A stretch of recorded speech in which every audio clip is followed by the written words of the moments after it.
bastano.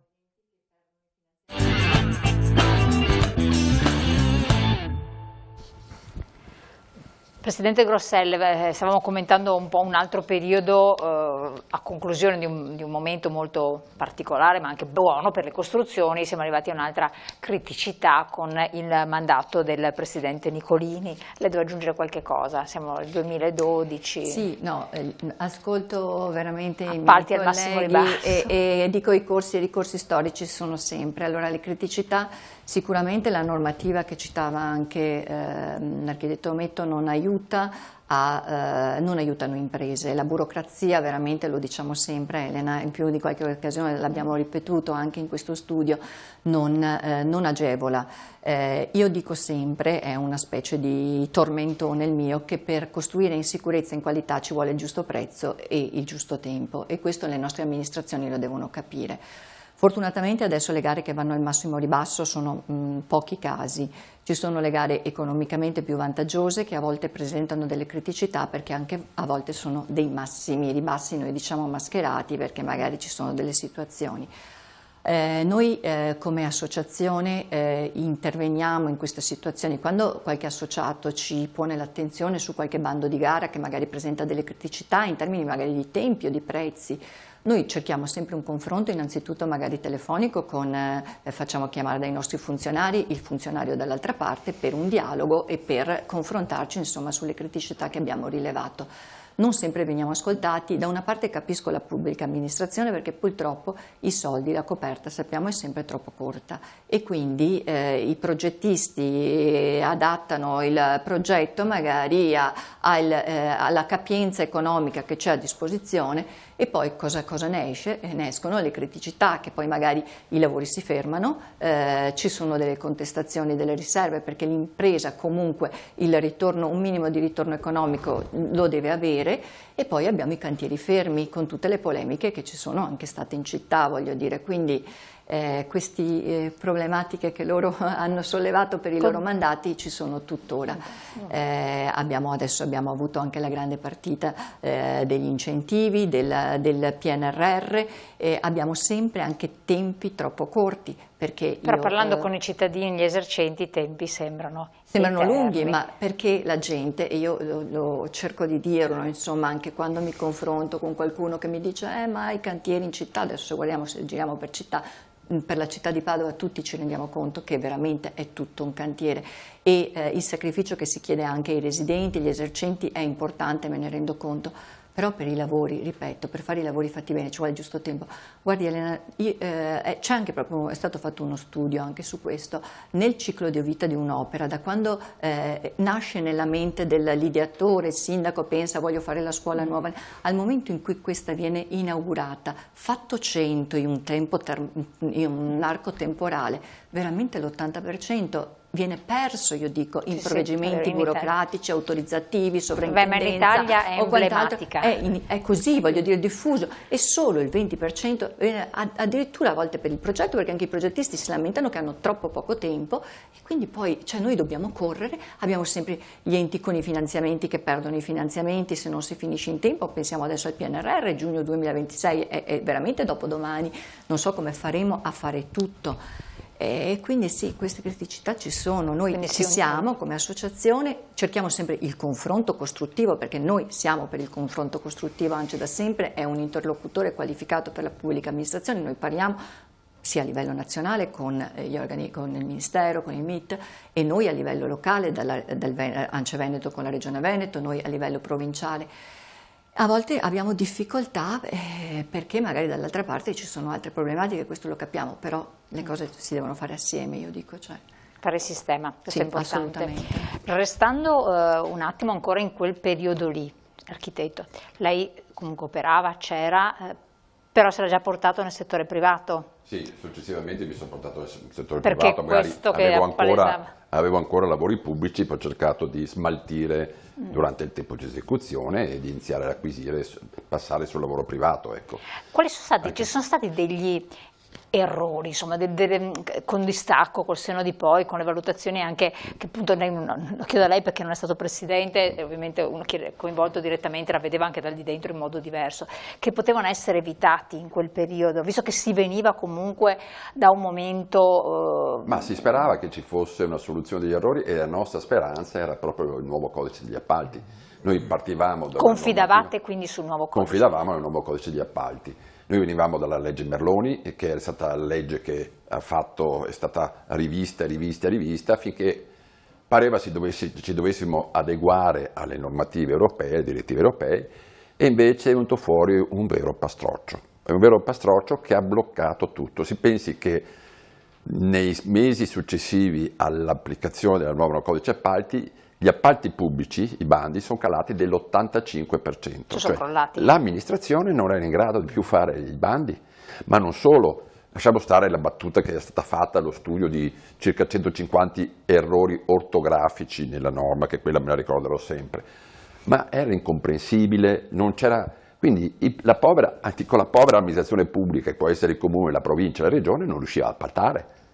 Lei si immagini questo meccanismo che veniva fuori da un periodo di crisi lunghissimo, tutti la grande aspettativa degli appalti, sono stati un anno fermi, mancavano i finanziamenti che andavano persi, perché logicamente erano mirati a certe opere.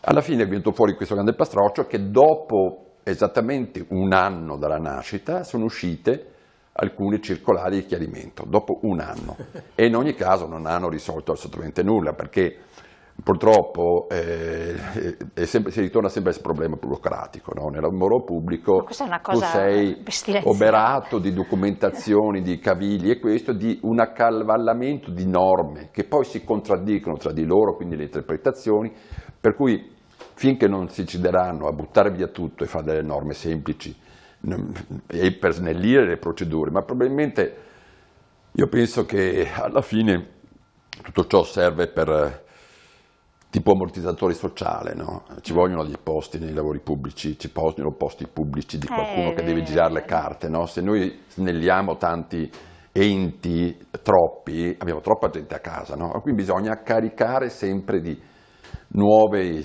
inventarsi sempre qualcosa di nuovo. Chi ne fa le spese è il cittadino e soprattutto l'imprenditore, perché l'imprenditore non riesce a starci dietro tutto ciò, assolutamente. Cosa ne dice Cazzaro? Io dico che è un male italiano, che cade nell'edilizia, ma è un male italiano. Ma in quel periodo là qual era la situazione? Ma le complessità sono notevoli, è un periodo di grandissima evoluzione.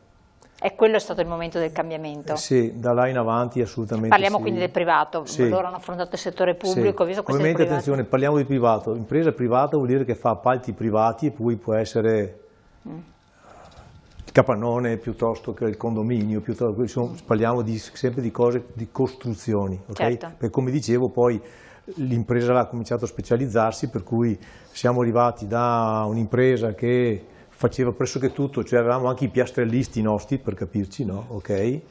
Dopodiché il mondo si è modificato, per cui c'è un'azienda che fa solo posa piastrelle, una che fa solo pettura, uno che fa solo massetti, uno che fa solo intonaci, e questa cosa nel giro di un po' di anni ha cambiato completamente lo scenario, perché dato dal fatto di come vengono costruite questi immobili, queste abitazioni, certo. Mi segui, però resta il costruttore che si avvale di imprese artigiane che fanno queste cose qui. Sì, però il tema è questo sicuramente, però il fatto è che se tu non hai la competenza per controllare il prodotto non lo puoi appaltare.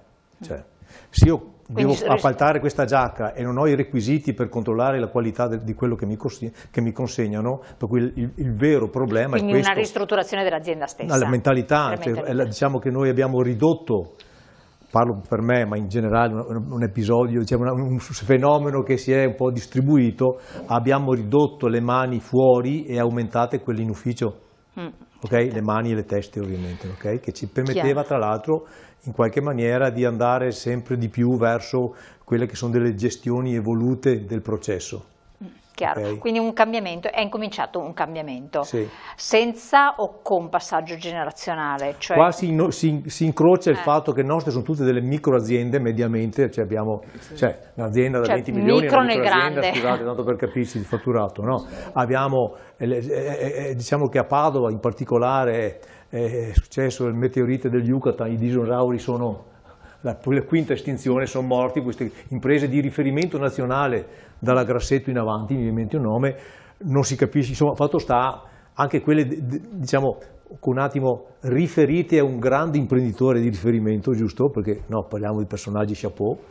E adesso noi onestamente ne abbiamo una, che è l'Intercantieri, che comincia ad avere un ruolo, diciamo, oltre i 100 milioni per capirsi di fatturato. Quindi non siamo da Il questo resto punto di vista, siamo, no.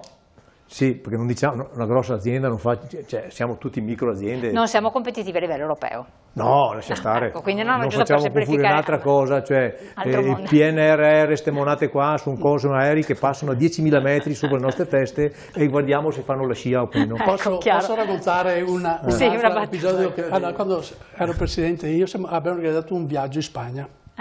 Allora, con Sì. l'occasione, c'è neanche tu Mauro, Certo che sì. con l'occasione facciamo un briefing con le imprese L'associazione del posto. dell'associazione del posto a Madrid. Ci troviamo, io mi ero venuta la lista delle imprese di Padova dicendo che noi abbiamo fatto praticamente il Lance, però è un consorzio tra imprese, abbiamo un fatturato di, adesso vado a memoria, 400 milioni di fatturato, mi sentivo molto forte, Certo. siamo andati là in questa associazione. I 400 milioni, loro a Madrid sono 4-5, in Spagna sono 4-5 imprese, tutte dimensioni Enormi. iperboliche. E diciamo Spagna di allora, non la Spagna di La adesso. Spagna di allora, sì. Che adesso va- Stiamo parlando dell'anno 2010-2011 e i nostri 400 milioni di euro di fatturato di tutte le imprese della principale iscritte a Lancia e Padova era meno dell'ultima loro. Cioè, anche Di cosa in Francia è così e in Germania è così. E la mia sensazione che sono sentito negli anni della mia presidenza è che noi piccoli, che è piccolo e bello nel Veneto e in Italia l'edilizia è così, volessero farci fuori tutti perché volevano imitare l'Europa. È una sensazione che ho sempre avuto io, ma la storia mi ha dato un po' ragione su questo fatto. quando c'è stato Monti comunque Sì, aveva cioè le dato imprese piccole dovevano un'impostazione. morire. Sì, c'è stata una... Come mai quando ero io presidente eravamo 190 imprese, adesso sono 100. Fare da subappaltatore. Vabbè. esatto. Diverso. Quindi- Però se posso intervenire, ricordatevi, il dato è questo: in Francia abbiamo 6.000 norme, in Germania 9.000, in Italia 160.000, cioè questa è una malattia nazionale. Ma basta che tu Ok? ricordi. Cui la complessità Sì, ha un è vero, costo però posso spaventoso. fare un piccolo inciso, scusate. A parte i lavori pubblici, pensiamo ai lavori privati che si fanno in Spagna, in Francia, in Certo. Germania. Allora c'è una piccolissima differenza, e mi collego anche a quello che diceva prima Mauro riguardo la qualità. Se c'è Elena Cognito che deve fare un condominio di 10 piani, 5 condomini di 10 piani su un lavoro privato, può chiamare il signor Antonio Rossi, che il giorno prima è andato in Camera di Commercio e ha Sì, aperto sì, una sì. sua posizione 20.000 di impresa Costruzioni Generali Rossi. E il giorno Che ha detto dopo- un nome italiano. Esatto, Sì. brava, sì, perché può essere qualsiasi nome, Nome non fantastico. cambia, può essere anche un nome albanese, bulgaro, kosovaro, non mi interessa. Però questa persona il giorno dopo è abilitata Certo. a fare i 10 condomini per Elena Assolutamente. Cognito. Quindi voi dovete spiegarmi allora a Nel livello pubblico non è normativo, a livello sicurezza, a livello di capacità tecniche, qualità strutturale, che garanzie e quali sono le difficoltà a normare questo piccola manchevolezza, visto che se invece è incognito o chi deve andare a vendere i bottoni in Piazza dei Frutti Certo, sì. deve farsi il patentino, No, ma infatti, anche ma- per quello, ma questo è un vuoto normativo che è da anni che noi cerchiamo di far capire e invece probabilmente è interesse di tanti riuscire a costruire a basso prezzo. Il basso però dopo prezzo ne vediamo le è conseguenze. la bassa la qualità. Esatto. Sì, ne vediamo le ma conseguenze. le conseguenze si vedono sempre troppo tardi, perché anche l'Elena Cognitivo di turno non guarda chi è l'impresa che deve costruire, se è l'impresa Cazzaro, se è l'impresa Nicolini o l'impresa Ometto, guarda solo l'ultima pagina. Il prezzo che c'è alla fine, il resto non Sì. interessa. No, però è un questo fattore fa culturale, comodo sì. a tutti, però. Sì, sì. A tutti, Però e questo è un così fattore rimane. culturale che secondo me pian pianino sta cambiando. No, perché guarda, ti dico anche, io lo spero, perché secondo me questo scredita non solo le imprese, ma anche i lavoratori delle imprese. Perché il muraro, come viene definito adesso, viene definito in Veneto, è quasi dispregiativo. È uno dei più bei mestieri che esiste, perché bisogna rovinarlo così? Chiaro. No, ma infatti dobbiamo andare necessariamente qualche secondo in pubblicità, quindi restate con noi e riprendiamo il filo del discorso tra poco.